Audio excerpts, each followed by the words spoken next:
away from a major event at the White House. President Obama is about to sign the executive order that reaffirms restrictions on federal funding for abortion, behind closed doors and away from the cameras this time.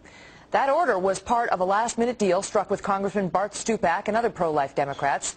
The president used it to bring them over to his side and help pass the health care overhaul bill.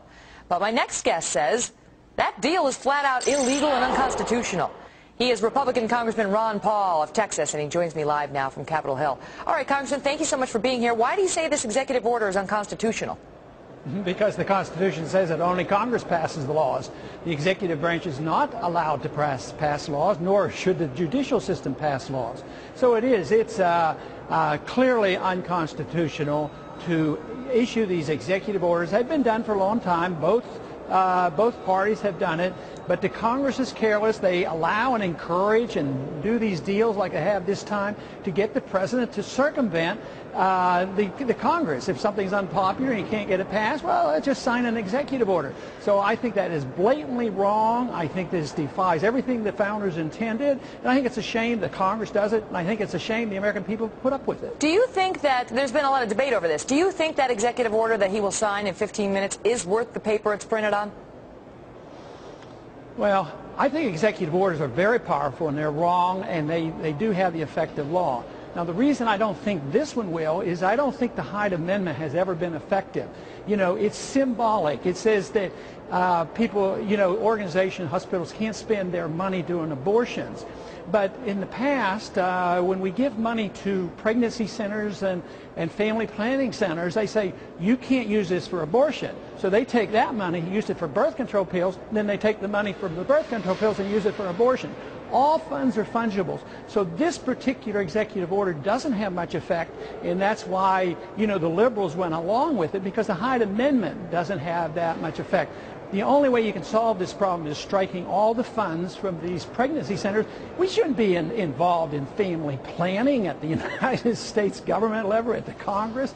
So, no, that's the reason. But I disagree with some who say, well, this executive orders don't have any authority. They do. Presidents can go to war over executive orders. So I would say they do. They have a lot of power. Yeah. Stupak's press release said, hey, the Emancipation Proclamation was an executive order. But let me shift gears with you for a minute.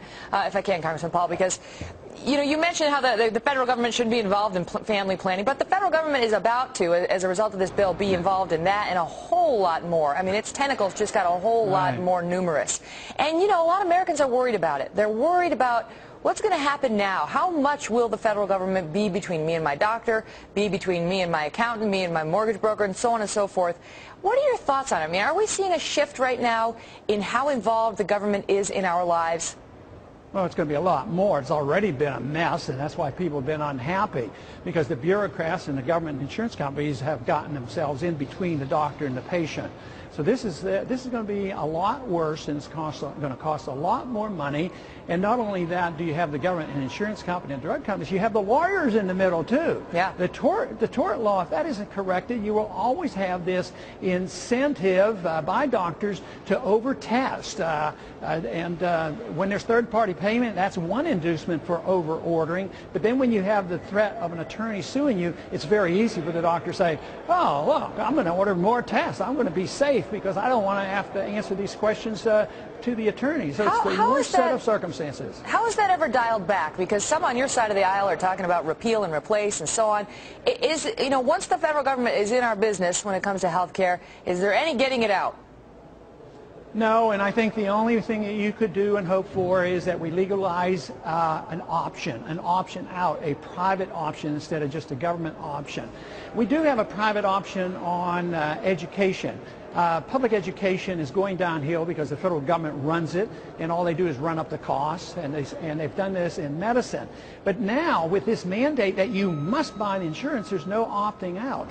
In education, you can at least teach your kids at home, and you can have private schooling. But under this circumstances, there will be no chance to opt out of the system. So it means that we've had this encroachment of bureaucratic government all these years, but now this is closing the door to any other option, and we don't even have a chance for a small group of people to say, I've had enough. I don't want to have anything to do with the government. I'd like to legalize freedom for the individuals who say, I will go it on my own. I don't want anybody to take care of me. I will be responsible for myself. But this bill has essentially closed the door on that option.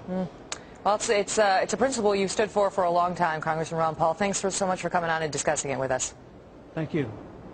Well, folks, if you missed any part of our interview with Congressman Paul, you can go to our website, foxnews.com/AmericaLive, and you can see the whole thing, or if you'd like to see it again, or you can see other clips, not just from today's show, but you can see Dr. Manny there yesterday talking about the two brothers, same age, had a heart attack, same time, same day, same hospital, bizarre. Also, some of our Kelly's Court panelists have posted some fun behind-the-scenes moments, including one that Arthur Aidala just posted yesterday, which you will get a kick out of if you go on the website. Well, Americans